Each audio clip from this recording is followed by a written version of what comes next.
अस्सलाम वालेकुम। आज का हमारा टॉपिक है फंक्शंस। फंक्शन क्या होता है? A function is a block of code that performs some action. Function code का एक ब्लॉक होता है, सेट ऑफ स्टेटमेंट्स होता है जो कोई टास्क या कोई एक्शन परफॉर्म करता है।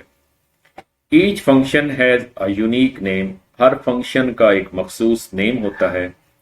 It is called by its name. तो फंक्शन को हम उसके नेम से कॉल करते हैं। Functions are used to perform similar tasks again and again without writing the same code again. फंक्शंस को कब इस्तेमाल किया जाता है?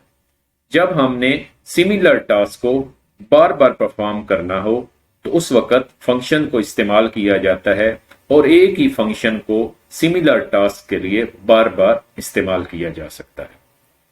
They are used to perform tasks that are repeated many times. यानी फंक्शंस को कब इस्तेमाल किया जाता है? जब हमने टास्क को कई दफा करना हो, यानी कई दफा किसी एक्शन को, टास्क को रिपीट करना। फॉर एग्जाम्पल, ये एक प्रोग्राम है, hash include studio dot h, hash include conio dot h, int main, print f, main function, get c h. तो इसके अंदर ये मेन फंक्शन है और इसके एंड पे ये एक यूजर डिफाइंड फंक्शन है सम नाम से, यानी वाइड sum int x equal 10, y equal 20, s। तो इस सम फंक्शन के अंदर x वेरिएबल को 10 से इनिशियलाइज करवाया गया है और y वेरिएबल को 20 से इनिशियलाइज करवाया गया और इसमें एक तीसरा वेरिएबल s डिक्लेयर है। s equal x plus y, यहां पे एक एक्सप्रेशन है जहां पर x और y की वैल्यूज यानी 10 और 20 आपस में ऐड हो रही हैं और उनका आंसर जो है वो s वेरिएबल के अंदर स्टोर हो रहा है। उसके बाद print f sum is equal modulus t comma s। तो यहां पे s की वैल्यू जो है वो क्या हो रही है? प्रिंट हो रही है। तो ये आपके सामने एक प्रोग्राम है जिसके अंदर सिर्फ मेन फंक्शन है और इसके एंड पे यहां पे ये एक यूजर डिफाइंड फंक्शन है सम नाम का। ये क्या है? यूजर डिफाइंड फंक्शन है सम नाम का। Void sum int x equal 10, y equal 20, s equal x plus y, print f sum is equal modulus t s। तो यहां से यहां तक मेन फंक्शन है। मेन फंक्शन के एंड पे ये एक यूजर डिफाइंड फंक्शन है void sum. Benefits or advantages of functions. Number 1, easier to code. Programme को जब हम छोटे छोटे मॉड्यूल्स में यानी पार्ट्स में जब हम डिवाइड कर लेते हैं तो हर मॉड्यूल जो है उसको हम फंक्शन में लिखते हैं, यानी हर मॉड्यूल जो है वो एक फंक्शन कहलाता है। तो इस तरह एक बड़े प्रोग्राम की कोडिंग करना आसान हो जाता है। यानी एक बड़े प्रोग्राम को कोड करना मुश्किल होता है और जब हम किसी प्रोग्राम को फंक्शंस में डिवाइड करके कोडिंग करते हैं तो आसान हो जाता है।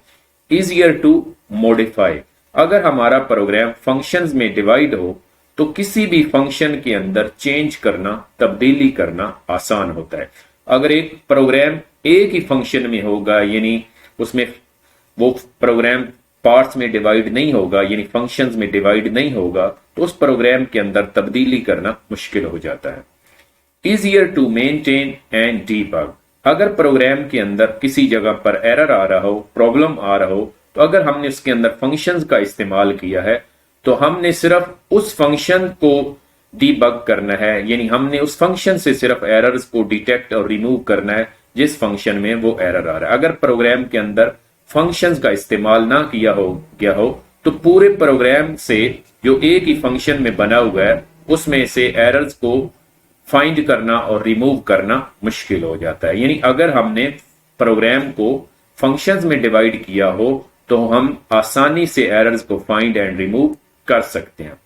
रीयूजेबिलिटी, अगर हम प्रोग्राम के अंदर फंक्शंस को इस्तेमाल करते हैं तो किसी टास्क के लिए हम बार बार फंक्शंस को इस्तेमाल कर सकते हैं, यानी हमें कोई फंक्शन दोबारा नहीं लिखना पड़ता।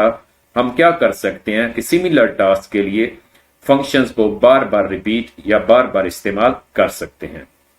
Less programming time. फंक्शन के इस्तेमाल करने से प्रोग्रामिंग टाइम जो है कम हो जाता है। शॉर्टर प्रोग्राम्स, अगर हम प्रोग्राम्स के अंदर फंक्शंस का इस्तेमाल करते हैं तो हमारे प्रोग्राम शॉर्ट हो जाते हैं। Types of functions. फंक्शंस की मेजर 2 टाइप्स हैं, built in function, user defined functions. Number 1, built in functions. Functions that are already available in C language are called built-in function। वो फंक्शन जो किसी भी language के अंदर पहले से मौजूद होते हैं उनको बिल्ट इन फंक्शन कहा जाता है, और इसी तरह सी लैंग्वेज के अंदर भी ऑलरेडी मौजूद फंक्शन हैं उनको बिल्ट इन फंक्शन कहा जाता है। For example print f, scan f, get c h e, clear function, clear screen function. तो ये ऐसे फंक्शंस हैं जो सी लैंग्वेज के अंदर ऑलरेडी मौजूद हैं। तो इनको कौन डिजाइन करता है, किसने इनको बनाया है? जो इस लैंग्वेज के डिजाइनर हैं, यानी जो इस लैंग्वेज के डेवलपर्स हैं। यानी बिल्ट इन फंक्शन को किसने बनाया है? सी लैंग्वेज के डेवलपर्स ने, जिन लोगों ने सी लैंग्वेज को डिजाइन किया है। तो उन्होंने इस लैंग्वेज के अंदर कुछ जो है फंक्शंस डाल दिए हैं। उन फंक्शंस को हम बिल्ट इन फंक्शन या लाइब्रेरी फंक्शंस कहते हैं। Number 2, user defined functions. Functions that are written by programmer are called user defined function. वो फंक्शन जिनको प्रोग्रामर लिखते हैं, जिनको यूजर लिखते हैं, इनको यूजर डिफाइंड फंक्शन कहा जाता है। They have unique name. इनके नेम जो हैं वो प्रोग्रामर्स रखते हैं, यानी इनके यूनिक नेम होते हैं, मुनफरिद नेम होते हैं।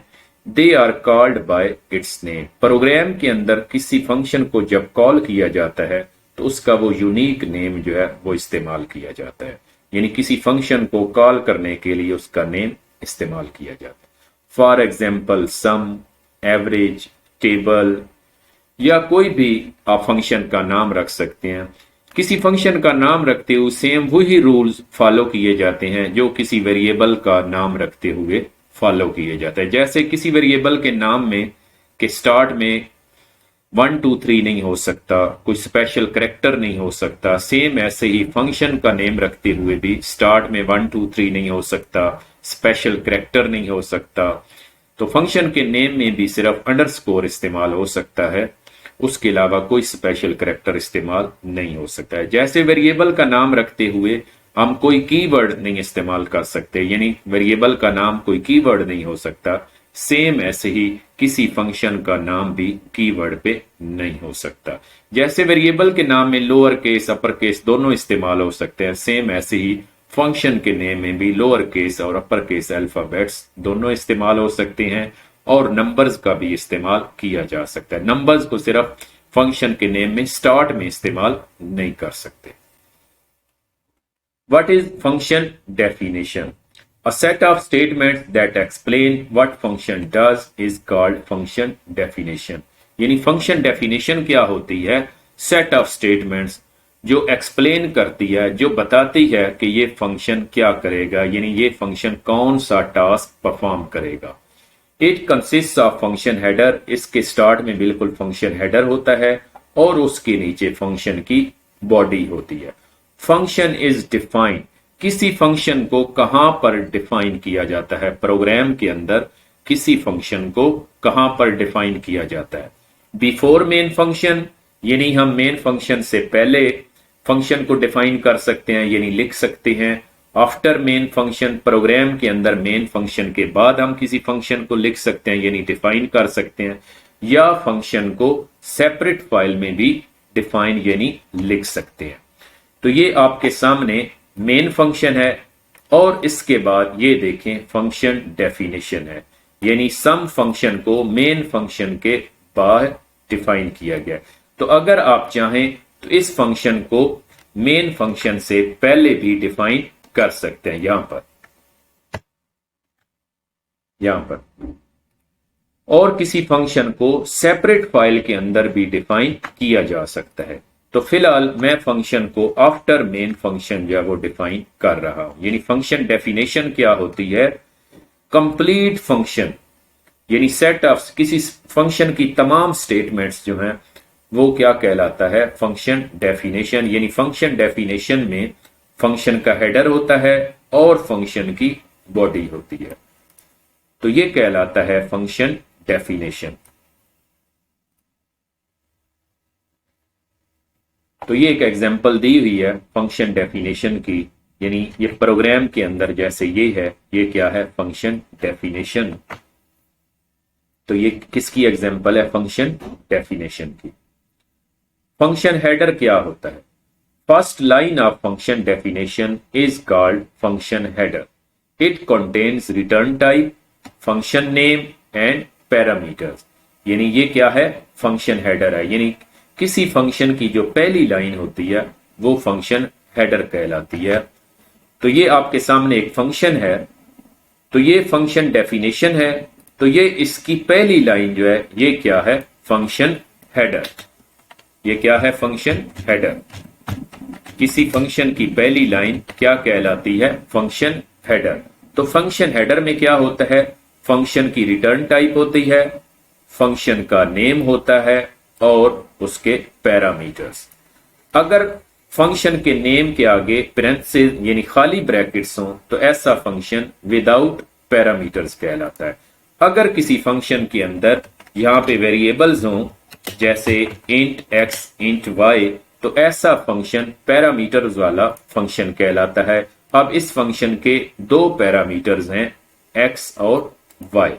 तो फिलहाल मैं एक ऐसा फंक्शन बनाना चाहता हूं जो विदाउट पैरामीटर फंक्शन हो, यानी सिंपल फंक्शन, सादा function.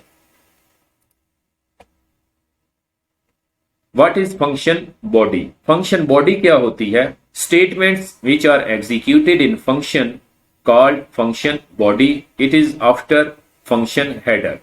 Statements are written in curly brackets. यानी किसी फंक्शन के अंदर, किसी फंक्शन डेफिनेशन के नीचे ये जो कर्ली ब्रैकेट्स होती हैं और उसके दरमियान में जो स्टेटमेंट्स होती हैं ये किसी फंक्शन की बॉडी कहलाती हैं। यानी फंक्शन डेफिनेशन की ये जो पहली लाइन है ये फंक्शन हेडर है और कर्ली ब्रैकेट ओपनिंग से लेके क्लोजिंग कर्ली ब्रैकेट तक ये क्या है, फंक्शन की बॉडी है। और फंक्शन की स्टेटमेंट्स जो होती हैं वो इस बॉडी के अंदर होती हैं। यानी फंक्शन की बॉडी जो है वो इन स्टेटमेंट्स पर मुश्तमिल होती है और किसी फंक्शन की स्टेटमेंट्स इन कर्ली ब्रैकेट्स के दरमियान में लिखी जाती हैं। यानी ये क्या है, फंक्शन की बॉडी है। तो यानी फंक्शन की बॉडी जो है उस फंक्शन की स्टेटमेंट्स पर मुश्तमिल होती है। ये एग्जांपल है जी फंक्शन बॉडी की। What is function declaration? जिस तरह हम वेरिएबल्स को प्रोग्राम के अंदर डिक्लेयर करते हैं ऐसे ही प्रोग्राम के अंदर यूजर डिफाइंड फंक्शन को भी डिक्लेयर किया जाता है। It is also called function prototype. Function declaration को फंक्शन प्रोटोटाइप भी कहते हैं। It is also called function signature, यानी इसको फंक्शन सिग्नेचर भी कहा जाता है। फंक्शन डिक्लेरेशन जो है उस स्टेटमेंट के अंदर रिटर्न टाइप होती है, उसके अंदर फंक्शन का नाम होता है और फंक्शन के पैरामीटर होते हैं। ए फंक्शन डिक्लेरेशन जो है वो क्या करता है, it gives information to compiler about structure of function. यानी फंक्शन डिक्लेरेशन कंपाइलर को किसी फंक्शन के स्ट्रक्चर के बारे में इंफॉर्मेशन देती है। It ends with semicolon. Function declaration के एंड पे क्या होता है, सेमीकोलन। तो ये एग्जांपल है फंक्शन डिक्लेरेशन की, void sum सेमीकोलन। ये प्रोग्राम के अंदर ये फंक्शन डिफाइन हुआ है, तो इस फंक्शन को हम डिक्लेयर कहां पे करेंगे, इंट मेन से पहले। यानी अगर हम किसी फंक्शन को मेन फंक्शन के बाद डिफाइन करते हैं तो हमें फंक्शन को डिक्लेयर करना पड़ता है। डिक्लेयर कैसे करते हैं, ये जो फंक्शन का हेडर है ये हू बहू जो है इंट मेन से पहले लिखा जाता है और इसके एंड पे सेमीकोलन जो है वो लिखा जाता है। यानी ये फंक्शन हेडर जो है इसको आपने इंट मेन से पहले लिखना है और इसके एंड पे क्या है, सेमीकोलन। तो ये क्या है, फंक्शन हेडर। यानी अगर हम किसी फंक्शन को मेन फंक्शन के बाद डिफाइन करते हैं तो उसको डिक्लेयर भी करना होता है।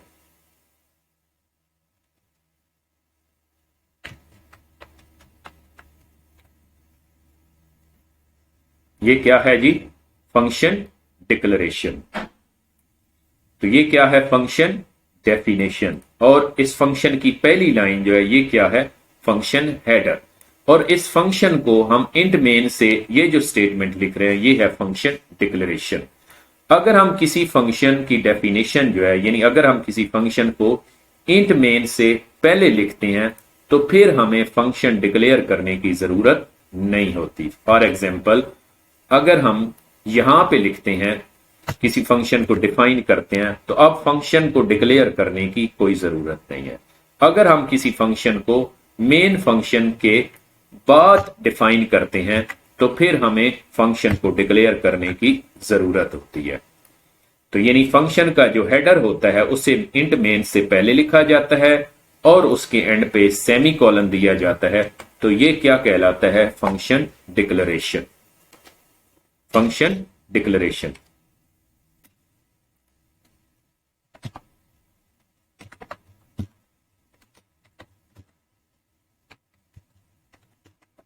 Function declaration.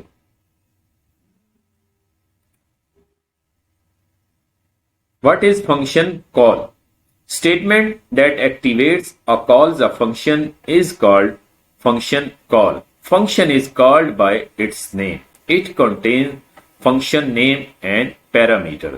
जब हम किसी फंक्शन को डिफाइन करते हैं तो जब भी उस फंक्शन से कोई टास्क परफॉर्म करवाना हो, यानी उस फंक्शन को एक्टिवेट करवाना हो, तो हम उस फंक्शन को कॉल करते हैं। तो फंक्शन को कॉल कैसे किया जाता है? जिस फंक्शन के अंदर हमने कॉल करवाना हो तो वहां पे उस फंक्शन का नाम लिखते हैं, उसके बाद उसके पैरामीटर्स लिखते हैं और एंड पे सेमी कॉलन। तो इस तरह वो फंक्शन जो है वो कॉल हो जाता है। अगर ब्रैकेट के अंदर कुछ भी ना लिखा हो तो ऐसा फंक्शन विदाउट पैरामीटर होता है। तो प्रोग्राम एग्जांपल से देखते हैं। ये आपके सामने एक प्रोग्राम है, तो इसके अंदर ये सम फंक्शन है। तो इसके अंदर क्या है? ये सम इस फंक्शन का नाम है। तो हम मेन फंक्शन के अंदर किसी जगह पे भी फंक्शन का नाम और उसके पैरामीटर्स, क्योंकि ये विदाउट पैरामीटर फंक्शन है, तो हमने जस्ट इसको क्या करना है? मेन फंक्शन के अंदर लिख देना है जहां पर हम फंक्शन को कॉल करना चाहते हैं। फर्ज करें हम यहां पे फंक्शन को कॉल करना चाहते हैं, तो हम इस सम फंक्शन का क्या लिखेंगे? नाम, और उसके आगे उसके पैरामीटर्स। क्योंकि ये विदाउट पैरामीटर है तो इसलिए खाली ब्रैकेट्स होंगी, खाली ब्रैकेट होगी, और उसके बाद क्या होगा? Semi colon. तो ये है फंक्शन कॉल। जैसे ही ये स्टेटमेंट एग्जीक्यूट होगी तो सम फंक्शन जो है वो क्या होगा? एक्टिवेट हो जाएगा। तो ये है जी फंक्शन कॉल। अब इस प्रोग्राम को एग्जीक्यूट करते हैं। सबसे पहले क्या है? फंक्शन डिक्लेयर किया गया है, यानी ये डिक्लेरेशन स्टेटमेंट है। उसके बाद यहां से मेन फंक्शन स्टार्ट हो रहा है। जब मेन फंक्शन एग्जीक्यूट होगा तो सबसे पहले ये स्टेटमेंट एग्जीक्यूट होगी और स्क्रीन पे डिस्प्ले होगा मेन फंक्शन। उसके बाद फंक्शन कॉल स्टेटमेंट जो है ये एग्जीक्यूट होगी। ये क्या है? Function call. तो ये क्या है? किस फंक्शन को कॉल किया जा रहा है? सम फंक्शन को। यानी हमारे प्रोग्राम के अंदर एक फंक्शन है जिसका नाम है सम, और खाली ब्रैकेट से पता चल रहा है कि विदाउट पैरामीटर्स फंक्शन है। तो यहां जब ये स्टेटमेंट एग्जीक्यूट होगी तो कंट्रोल सीधा सम फंक्शन पे जाएगा। किस फंक्शन पे जाएगा? सम फंक्शन पे। तो ये एंड पे मेन फंक्शन के बाद सम फंक्शन डिफाइन हुआ है, तो कंट्रोल सीधा यहां पर आ जाएगा। तो सबसे पहले क्या होगा? जब सम फंक्शन एक्टिवेट होगा तो सबसे पहले x वेरिएबल डिक्लेयर होगा और उसे वैल्यू दी जाएगी 10। फिर y वेरिएबल डिक्लेयर होगा और उसे वैल्यू दी जाएगी 20। यानी x और y वेरिएबल 10 और 20 से इनिशियलाइज होंगे।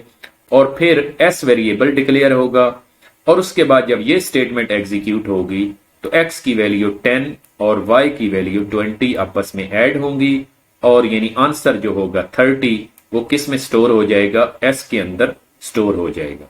उसके बाद print f sum is equal modulus D S. जब ये स्टेटमेंट एग्जीक्यूट होगी तो स्क्रीन पे डिस्प्ले होगा सम इज इक्वल और आगे s की वैल्यू प्रिंट होगी जो कि है 30। तो जब ये फंक्शन कंप्लीट हो जाएगा तो उसके बाद कंट्रोल वापस चला जाएगा मेन फंक्शन के अंदर जहां से कॉल हुआ था उससे नेक्स्ट लाइन पे। तो क्योंकि फंक्शन यहां से कॉल हुआ था तो जब ये फंक्शन एग्जीक्यूट हो जाएगा तो उसके बाद कंट्रोल जहां से कॉल हुआ था उससे नेक्स्ट लाइन पे कंट्रोल चला जाएगा। तो यानी फंक्शन कॉल के बाद जो नेक्स्ट लाइन है वो है गेट सी एच फंक्शन। तो कंट्रोल जो मेन फंक्शन के अंदर आ जाएगा गेट सी एच पे। तो उसके बाद प्रोग्राम जो है हमारा उसकी जो है एग्जीक्यूशन वो कंप्लीट हो जाएगी। तो आइए प्रोग्राम को कंपाइल करते हैं और एग्जीक्यूट करते हैं। ये देखिए जब हमारा प्रोग्राम एग्जीक्यूट हुआ तो उसने सबसे पहले मेन फंक्शन को एग्जीक्यूट किया और उसके अंदर जो स्टेटमेंट थी प्रिंट एफ मेन फंक्शन वो एग्जीक्यूट हुई और उसके बाद कंट्रोल सम फंक्शन पे चला गया तो उसके अंदर उसने दो वेरिएबल एक्स और वाई की वैल्यूज को ऐड किया और एस की वैल्यू को स्क्रीन पे प्रिंट कर दिया, यानी सम इज इक्वल 30। अगर हम इसके अंदर यहाँ पे एस्केप सीक्वेंस /n इस्तेमाल करते हैं तो फिर आउटपुट जो है वो नई लाइन पे प्रिंट होगी। तो अब ये देखिए सबसे पहले मेन फंक्शन एग्जीक्यूट हुआ तो प्रिंट हुआ मेन फंक्शन, उसके बाद कंट्रोल जो है वो सम फंक्शन पे चला गया तो वहां पे उसने सम करने के बाद print f sum is equal modulus T S को एग्जीक्यूट किया तो स्क्रीन पे डिस्प्ले हुआ सम इज इक्वल 30। तो अगर आप सम फंक्शन के अंदर वैल्यूज रन टाइम पे देना चाहते हैं तो आप रन टाइम पे भी दे सकते हैं, यानी आप यहां पे सिर्फ वेरिएबल को डिक्लेयर कर दें x और उसके बाद y। तो यहां पे आप लिख दें प्रिंट एफ,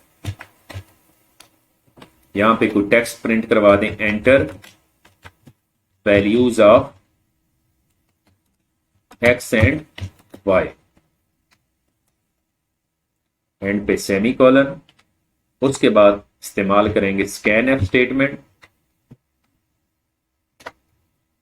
मॉडुलस टी, क्योंकि दो वेरिएबल्स हैं तो इसलिए दो फॉर्मेट स्पेसिफायर इस्तेमाल होंगे, दोनों इंटीजर वेरिएबल हैं तो दोनों फॉर्मेट स्पेसिफायर मॉडुलस टी इस्तेमाल होंगे। उसके बाद एंड ए पहला वेरिएबल x, फिर एंड बी y दूसरा वेरिएबल y और एंड पे सेमी कॉलन।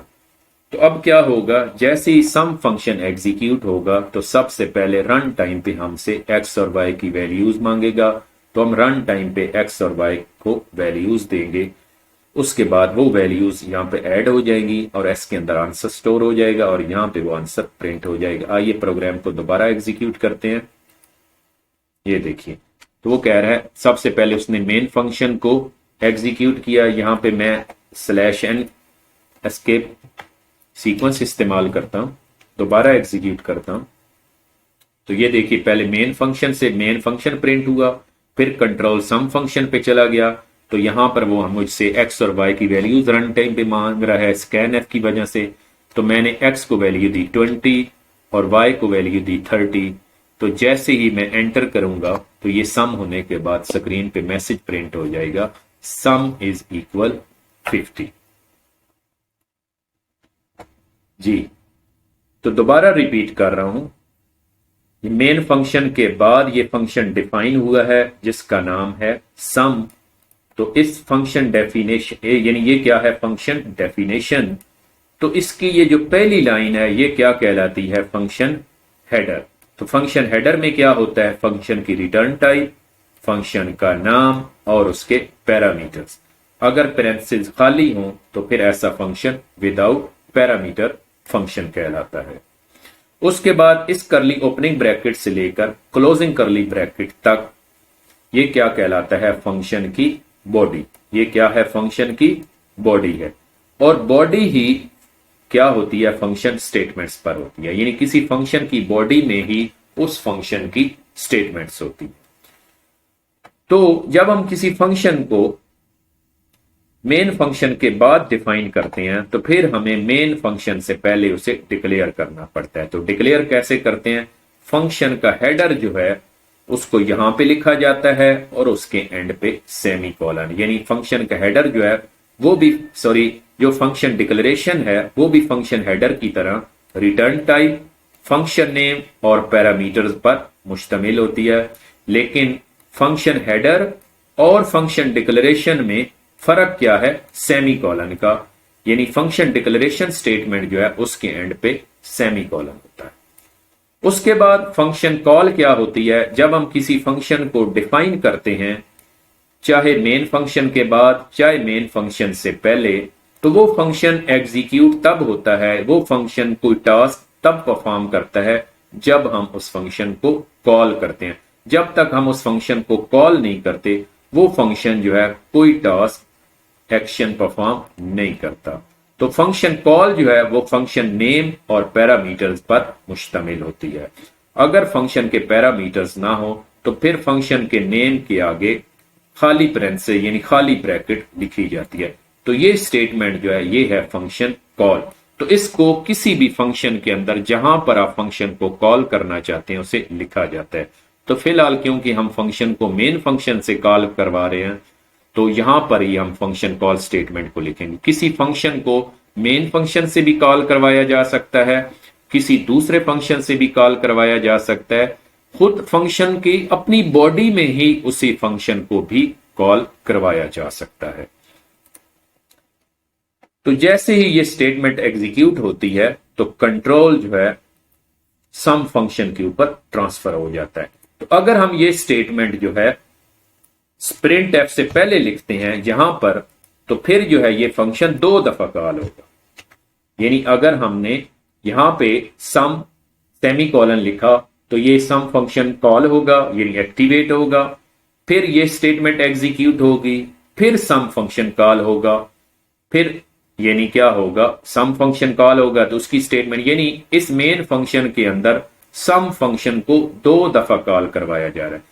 आप किसी फंक्शन को कितनी दफा कॉल करवा सकते हैं? जितनी दफा चाहें आप किसी फंक्शन को कॉल करवा सकते हैं। और फंक्शन का इस्तेमाल करने का सबसे बड़ा फायदा ही यही है कि हम किसी फंक्शन को एक दफा लिखते हैं और उसको बार बार इस्तेमाल कर सकते हैं। यही प्रोग्रामिंग में फंक्शन का सबसे बड़ा फायदा है कि हम सिमिलर टास्क के लिए किसी टास्क को बार बार रिपीट करने के लिए एक ही फंक्शन को बार बार इस्तेमाल कर सकते हैं। जैसे ये सम फंक्शन है तो मैं इसको बार बार रिपीट करके डिफरेंट वैल्यूज देकर मैं उनको सम करवा सकता हूं। तो मुझे 2 दफा या 3 दफा या जितनी दफा मैं सम डिफरेंट वैल्यूज का करवाना चाहता हूं, मुझे नया फंक्शन नहीं लिखना पड़ेगा। जैसे मैंने इस प्रोग्राम के अंदर फंक्शन को 2 दफा कॉल करवाया है, तो मैं 2 दफा डिफरेंट वैल्यूज देकर सम करवा सकता हूं। अगर मैं फंक्शन को 3 दफा कॉल करवाता हूं तो मैं 3 दफा डिफरेंट वैल्यूज देकर सम करवा सकता हूं। तो एक ही फंक्शन जो है वो इस्तेमाल करूंगा, यानी एक ही दफा जो मैंने फंक्शन लिखा है इसी को मैं 3 दफा इस्तेमाल कर लूंगा। तो ये है फंक्शंस का सबसे बड़ा फायदा। तो आइए दोबारा कंपाइल एग्जीक्यूट करता हूं तो आपको समझ आ जाएगी कि फंक्शंस का इस्तेमाल क्यों किया जाता है। ये देखिए कि सबसे पहली दफा मेन फंक्शन से जब कॉल स्टेटमेंट एग्जीक्यूट हुई तो उसने सम फंक्शन को कॉल किया, तो मैंने वैल्यूज दी, x को 10, y को दी 20। उसके बाद मैंने एंटर किया तो ये देखिए उसने आंसर प्रिंट किया सम इज इक्वल 30। उसके बाद फिर मेन फंक्शन की स्टेटमेंट चली मेन फंक्शन, उसके बाद फिर दूसरी फंक्शन कॉल की वजह से फंक्शन फिर एग्जीक्यूट हो गया। तो अब मैंने x को वैल्यू दी 50 और फिर मैंने y को वैल्यू दी 100। जब मैंने एंटर किया तो फिर प्रिंट हुआ सम इज इक्वल 50। तो अब तीसरी दफा जो है फिर फंक्शन एग्जीक्यूट हो गया, फिर मुझसे वैल्यूज मांग रहा है। तो अब मैं x को वैल्यू दे रहा हूं 30 और y को वैल्यू दे रहा हूं जी 20। तो अब जैसे ही मैं एंटर करूंगा स्क्रीन पे प्रिंट होगा सम इज इक्वल 50। तो ये 3 दफा फंक्शन एग्जीक्यूट क्यों हुआ है इस दफा? क्योंकि पहली दफा इस फंक्शन कॉल से हुआ, फिर स्क्रीन पे प्रिंट हुआ मेन फंक्शन। ये आप देख सकते हैं कि ये मेन फंक्शन प्रिंट हो रहा है। फिर उसके बाद फिर उसने मुझसे वैल्यूज मांगी, क्योंकि फिर ये function call second statement execute हुई, उसने मुझसे फिर वैल्यूज मांगी और मैंने एक्स वाई को 50 और 100 दी। उसके बाद जब आंसर प्रिंट हुआ तो उसने मुझसे फिर एक्स और वाई की वैल्यूज मांगी। वो क्यों मांगी? क्योंकि अब तीसरी दफा फंक्शन कॉल हो रहा है। तो जब तीसरी दफा कॉल हुआ तो उसने फिर मुझसे एक्स और वाई की वैल्यूज मांगी। यानी आप किसी फंक्शन को जितनी दफा चाहें कॉल करवा सकते हैं, यानी एक ही फंक्शन को आप बार बार कॉल करवा सकते हैं, और जब भी आप कॉल करवाएंगे आप फंक्शन के वेरिएबल्स को रन टाइम पे डिफरेंट वैल्यू दे सकते हैं। और यही फंक्शन इस्तेमाल करने का प्रोग्रामिंग में सबसे बड़ा फायदा है कि हम एक दफा फंक्शन को लिखते हैं और फिर हम उन्हें बार बार रिपीट कर सकते हैं, और हम डिफरेंट वैल्यूज दे के एक ही फंक्शन से डिफरेंट यानी कैलकुलेशंस कर सकते हैं। एक ही फंक्शन को हम बार बार सिमिलर टास्क के लिए इस्तेमाल कर सकते हैं। तो इस तरह क्या होता है कि हमारा काफी सारा टाइम बच जाता है और हमारा प्रोग्राम लेंथी होने से बच जाता है। और अगर प्रोग्राम लेंथी ना हो, शॉर्ट हो, तो फिर प्रोग्राम कंपाइलेशन पे और एग्जीक्यूशन पे भी टाइम कम लेता है। और फंक्शन इस्तेमाल करने की वजह से एक बड़ा प्रोग्राम जो है वो छोटे फंक्शन यानी मॉड्यूल्स में डिवाइड हो जाता है, जिससे क्या होता है कि कोडिंग करना आसान हो जाता है, डिबग करना आसान हो जाता है, और उसके अंदर किसी किस्म की मॉडिफिकेशन यानी चेंज करना आसान हो जाता है। तो उम्मीद है आपको समझ आ गई होगी कि फंक्शन क्या होता है और उसकी टाइप्स कौन कौन सी है, और फंक्शन डेफिनेशन क्या होती है, फंक्शन हेडर क्या होता है, फंक्शन बॉडी क्या होती है, फंक्शन की स्टेटमेंट्स क्या होती हैं, और फंक्शन डिक्लेरेशन क्या होती है, और फंक्शन कॉल क्या होती है। अस्सलाम वालेकुम, अल्लाह हाफिज।